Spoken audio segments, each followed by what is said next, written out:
Welcome back to Trading 360. I'm Nicole Petalides. Time for the big three. 3 stocks, 3 charts, 3 trades. Rick Ducat will take us through the charts. Here to take us through the trades, Alan Nuckman, Chief Market Strategist at BullseyeOption.com. Alan, great to see you. You have some great names here to take a look at and trade for us today. Do you have a big picture thought? I know you do a lot of charting and more technicals, but I mean, what a week this has been. Yes, and as I always say, it's not how the markets act, it's how they react. And you mentioned with your last guest, the downturn in tech. Obviously, we were very, very overdone and extremely far away from the 200-day moving averages in all the Magnificent Seven, especially, obviously, NVIDIA. And so it was looking for an excuse to take profit. So it's most important to see how things react now. And you can see that the NASDAQ right now, today got within 150 points of filling that gap. And the S&P got within 12 points, I think, yesterday, filling that gap as well. So if you focus on price, it looks like the market's able to shake it off for right now. You know, the buy the dip mentality has worked for years. Yes. I mean, forever, pretty much. I mean, at this point now, right? Because year after year, we're hitting so many new highs. Let's get to JD.com, a name you're following here. Right now, it's sitting here at this level and moving higher lately, around $41. Tell me a little bit about why this jumped out at you today, Alan, for the big three. Well, when it comes to China, China is very much set up like we were at the beginning of 2023 after our correction in 22. Let's remember the S&P is up 75% from that 2022 low, but China has not recovered the same way. If you look at those tech stocks, if you look at the PE ratios on those Baidu, Baba, things of that nature, everything in China is a great risk-reward setup. And obviously, we know that they're going to do what's in their best interest to support their economy and support their stocks. So JD is a stock that's been trading between 35 and 45 for 4 months. So we're above that $40 pivot. We get to that range top at 45, then a breakout targets 55. This was a $100 stock just in 2021. So we're leaning on that 35 level, which is that support. It's also the 200-day moving average. An April 35 call has nearly 3 months of time. It's deep in the money. It's $6 in the money.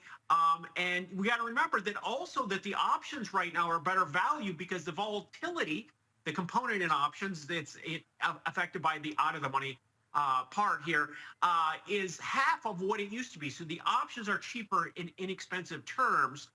So it's a better value than it was. And it's got a great chart set up. Oh, that's a really interesting point. I'm glad you mentioned that. Let's take a look, Rick, at the chart, please.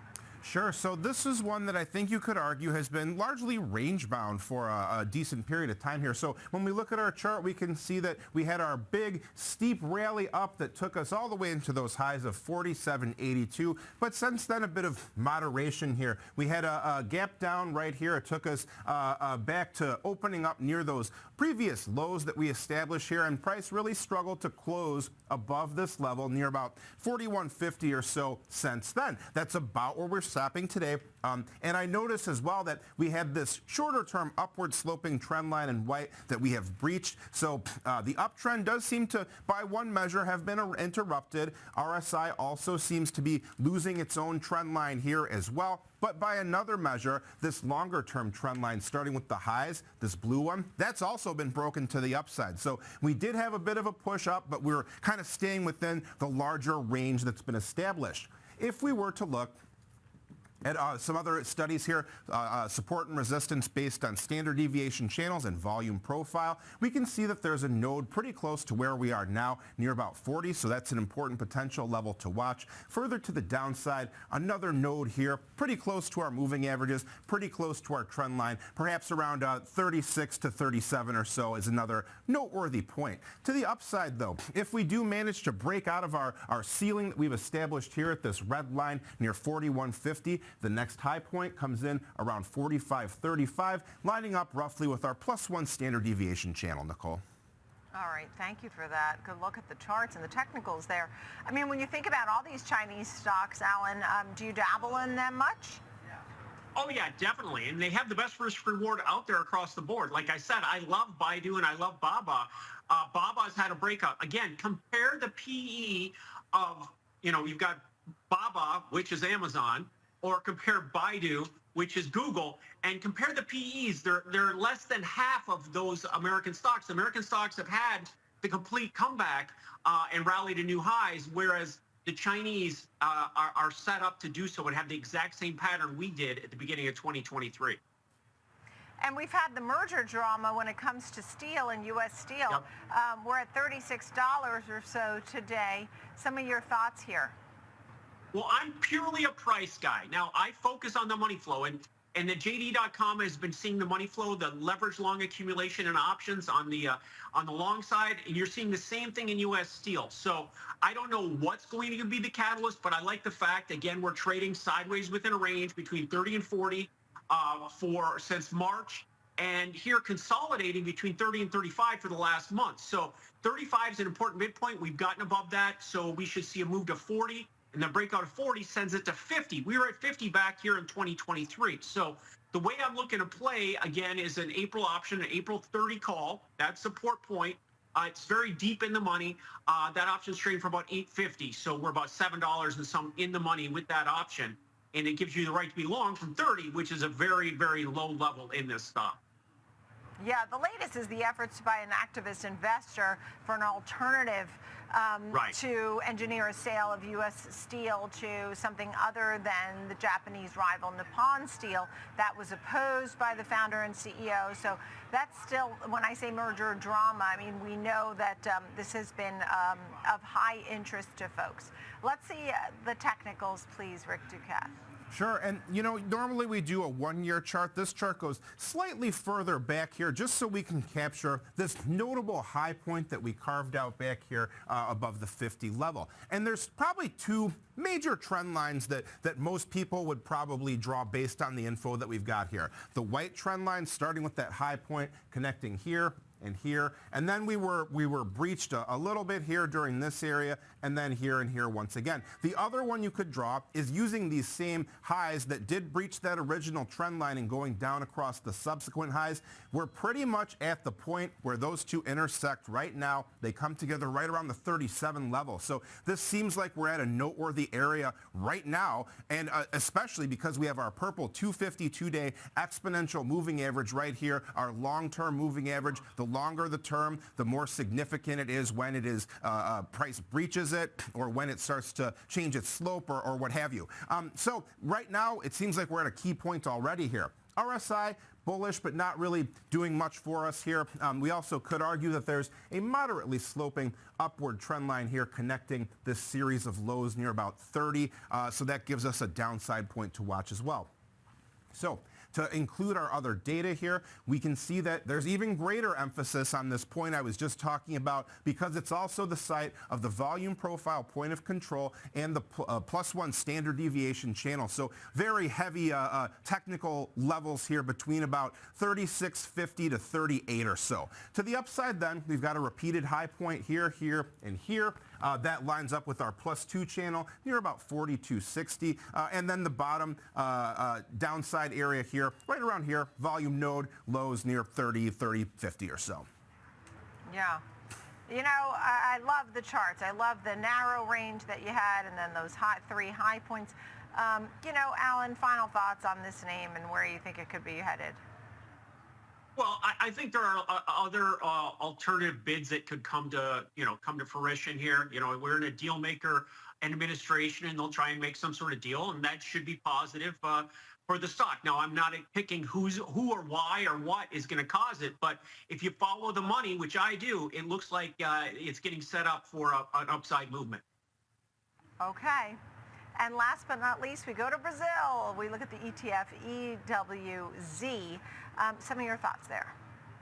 Well, I like to bring the markets into my everyday life. If you remember a couple of years ago, I went to Italy when the dollar was at all-time highs. Therefore, things were the cheapest as possible. Looking at the same thing for Brazil, you can go to Brazil, and the reals are 6.5 to the dollar. So things are very, very, very cheap historically there. And I was looking at the EWZ, and I see that we're down here. We made some 5-year lows or close to it. We've been between 25 and 35 for the last 5 years. And we went down below that level, tested and rejected, made a double bottom at 22, and also saw bullish divergence to form that base, meaning new lows but not new highs, implied volatility, the sign of a sentiment shift. So there's a lot of positives here. We've been between 22 and 34 for a year, so 28 is the midpoint magnet. That's also the 200-day moving average that we could gravitate to. So again, 22 is that number. That was the low. I'm looking at a June option. I can buy more time because the volatility is lower in this. So it's 5 months of time. A June 22 calls trading for about 375. We're at 25 right now, so it's $3 in the money. So if we just get to the 28, 20, let's just say 29 level, this option will gain 100%. It's all about math and time, and keep an eye on Brazil. Yeah, sorry to interrupt you there.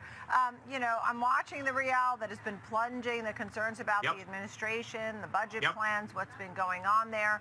An interesting story that maybe people haven't been following as closely. Rick, this is your chance for a big technical look here at EWZ.